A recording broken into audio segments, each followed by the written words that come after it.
tous et bienvenue sur Lorelai GoldenEye, j'espère que vous allez bien. On est parti pour votre guidance de chemin de vie pour les mois de février et mars. On va aller voir tout de suite quelle carte on va choisir.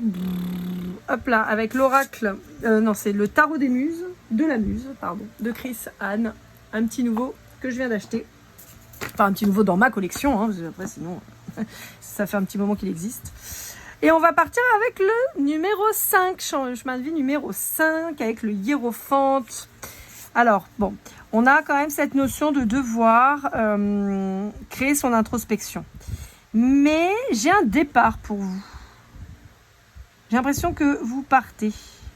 Vous vous êtes mis en retrait. Vous avez formulé des vœux. Et vous allez partir. Voilà, pour retrouver les graines semées, quoi, les vœux dits, exprimés, pardon, je vais y arriver. Allez, avec l'oracle des 7 énergies de Colette Baron-Reid, on va aller voir un petit peu la suite. Ah, vous allez voir, j'ai pris pas mal de jeux que j'utilise pas d'habitude, pour ainsi dire jamais, pour une grande partie. Hop là. Très bien, je voulais une carte, j'en ai qu'une, c'est très bien. Ah bah, elle est sortie déjà chez les 1 aussi. Vous voyez, c'est ce que je vous disais. Et on a cette... J'aime beaucoup parce qu'il y a une réponse dans les couleurs, il y a une réponse dans les lumières. J'aime beaucoup. On a une dominance de rose. Donc, est-ce qu'il y a une problématique sentimentale qui vous perturbe? En tout cas, il pourrait y avoir un changement à ce niveau-là. Quelque chose de plus doux, de plus posé. Donc la couleur rose, ça peut être une couleur assez symbolique chez vous. Peut-être que vous aimez le rose, peut-être que, vous voyez. Les petites étoiles qu'on retrouve ici, vous voyez, on a un petit peu le même code couleur ici, mais même en termes de couleur de l'arbre et tout.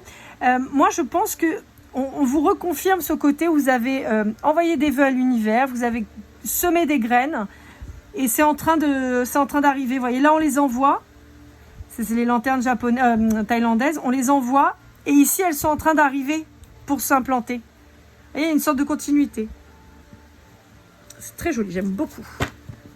Allez, avec le mystérieux labyrinthe d'Anaïs Setown. On va aller voir. Je vous ai dit, hein, c'est des jeux que j'utilise pas d'habitude. Alors celui-là, oui, vous le connaissez, mais la chambre du soleil. Je vous disais, il y a un changement, hein, il y a un mouvement qui s'effectue là. Hein. Vers plus de légèreté. Quelque chose de plus lumineux.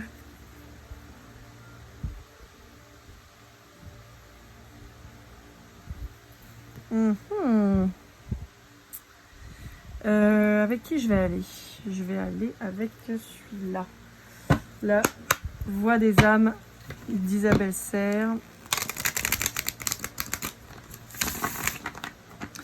J'ai l'impression qu'il y a un masculin qui vient vous retrouver. Je sais pas pourquoi.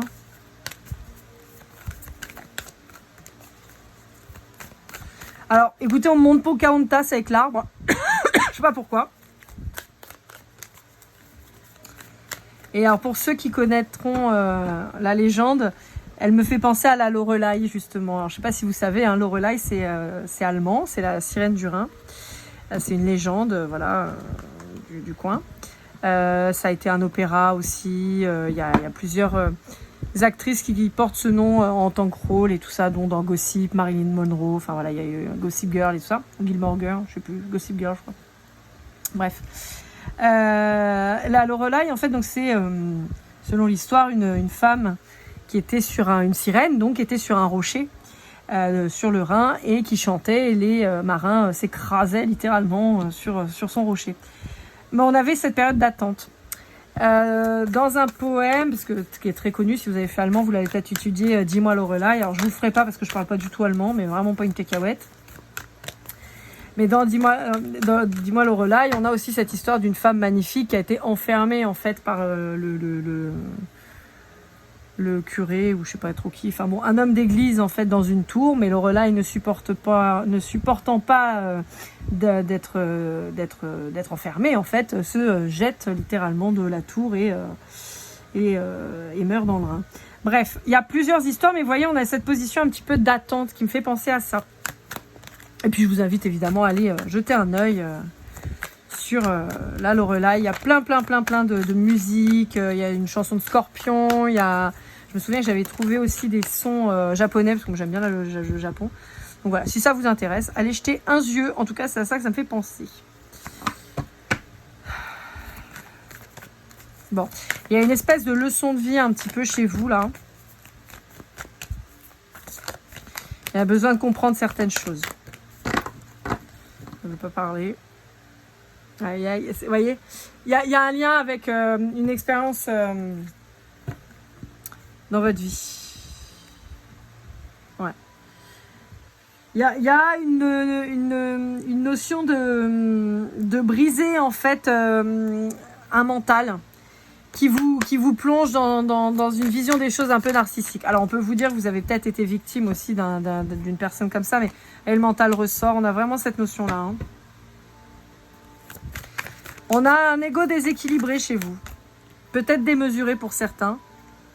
Ouais, il y a eu une réponse traumatique de créer une carapace face à des humiliations. Donc ça, c'était quoi? C'était les cris des âmes. Et là, on va aller voir avec le silence des âmes. Toujours d'Isabelle Serre. De toute façon, vous connaissez le style. Hein, c'est quand même très significatif. Hop là. Alors c'est marrant, ça fait 2 fois que j'utilise celui-là, ça fait 2 fois que les cartes elles se retournent, mais elles se remettent exactement dans le paquet. Je galère pour les récupérer. Conviction spirituelle. Ouais, on pourrait vous dire, attention de ne pas tomber dans un ego spirituel, de vous dire, vous savez, vous connaissez, parce que, voilà, vous tirez les cartes, ou parce qu'on vous l'a dit dans un rêve, ou machin. Hein. Donc ça, on vous met en garde là-dessus. Hein. Attention à l'ego spirituel, c'est important, parce que ça, des fois, ça pourrait vous bloquer. Un petit peu à l'image des flammes jumelles où certains se disent oh, bah, je suis en relation de flammes jumelles, ça explique tout. Non, bah écoute, on verra quand il reviendra, qu'il aura travaillé. Ouais, d'accord. Enfin bon, lui, il faut qu'il bosse l'autre en face. D'accord, mais vous, ça se passe comment? Donc c'est un peu ça, quoi. Changement de voix. Ouais, on vous demande de regarder les choses autrement et en particulier depuis le mois de janvier. Peut-être que vous avez décidé aussi de changer de voie depuis le mois de janvier. Vous vous êtes dit, tiens, ça se passe pas comme ça devrait, je vais peut-être changer un truc, quoi.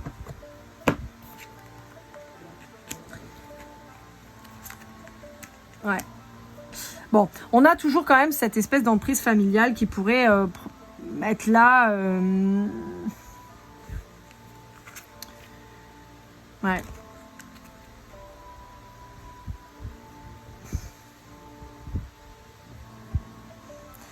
Ouais, on vous dit qu'il va falloir libérer ça. Hein,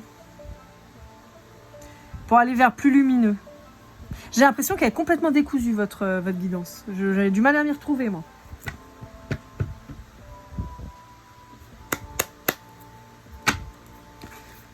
Bon, allez. Avec l'oracle, le tarot de la mythologie de l'oracle, on va aller voir un petit peu ce qu'on vous dit.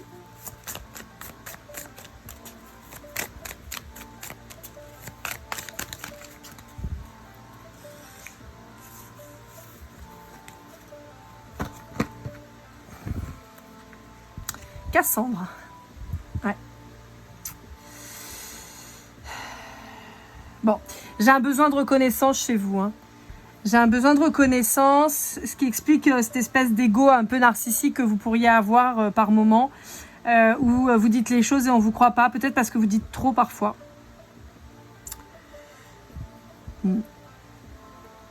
En fait, on vous dit que vous ne pouvez pas non plus donner votre avis quand on ne vous le demande pas. Je ne sais pas pourquoi je vous dis ça, mais en tout cas, c'est ce qu'on me transmet.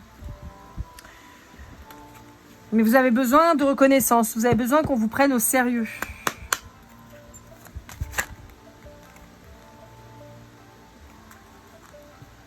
Ouais. Vous avez une problématique quant aux autres, le regard qu'ils peuvent porter sur vous. Vous avez l'impression de ne pas être à votre place, de ne pas faire ce que vous devriez, et ou en tout cas... On pourrait avoir un syndrome de l'imposteur. Peut-être suite à un mot malencontreux de quelqu'un et qui fait que depuis, vous avez l'impression que tout ce que vous pouvez dire, c'est faux, que personne ne vous croit. Il y a un côté un peu victime, hein, victimisation à outrance un peu chez vous là.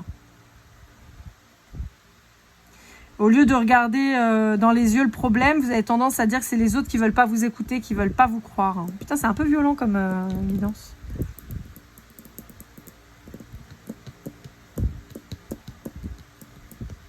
C'est pour ça qu'on vous dit aussi de ne pas prendre les vessies pour des lanternes, quoi. C'est pas parce que voilà, vous êtes dans un chemin spirituel que tout ce que vous allez entendre, c'est vrai. Il y a même beaucoup de conneries qui sont dites. Il y a une notion de devoir sortir un peu des dogmes, hein. Bon, pour conclure, on va aller voir avec l'oracle d'Ishtar, qui est un oracle qui a été créé pour les personnes qui ont été sous emprise. Je vous avais dit, j'ai pris plein de jeux que j'utilise pas d'habitude. Bon, hormis ceux d'Isabelle Serre et le Colette Baron Raid, mais sinon les autres, c'est que des jeux que vous aviez jamais vus encore chez moi. Allez, une carte chez Ishtar pour aller voir un petit peu le conseil qu'on vous donne pour février-mars. Communiquer. Ouais, mais en fait, moi j'ai l'impression que c'est plutôt vous taire là. Alors j'ai tendance à vous dire toujours de communiquer, d'ouvrir, mais là j'ai l'impression qu'on vous demande de vous taire. Parce que la problématique... Oh, je suis désolée, j'ai extrêmement mal au genou. La problématique, c'est qu'en fait, comme je vous disais, vous pourriez parler trop dire. Alors, trop dire et ça pourrait vous porter préjudice. Trop dire et les gens en ont marre de vous entendre. Trop dire et résultat, les gens pensent que vous racontez n'importe quoi. Et le problème, c'est que ça crée une problématique de regard des autres vis-à-vis de vous. Donc, il y a une libération aussi de l'emprise des autres, de leur regard sur vous en tout cas et sur vos agissements. Ça, c'est sûr. Mais il y a aussi cette notion d'arrêter de vouloir toujours donner un avis et trop communiquer. C'est assez paradoxal, mais en tout cas, c'est le message qu'on m'envoie sur février-mars pour vous. Et ben voilà, chemin de vie numéro 5. J'espère que vous m'en voudrez pas trop. Bon, n'hésitez pas à liker, commenter, partager, vous abonner si ce n'est pas déjà fait. Je vous souhaite le meilleur comme toujours. On se retrouve très vite pour vos prochaines guidances générales. Et comme toujours, keep cool and love.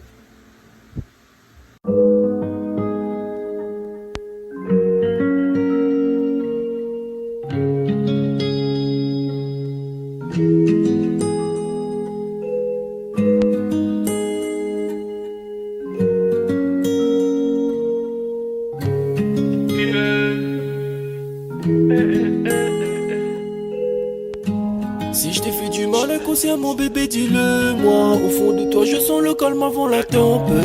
Elle est prise dans son coin, reste dans le doute. Mon frère au fond je sais que t'aimes bien les voyous.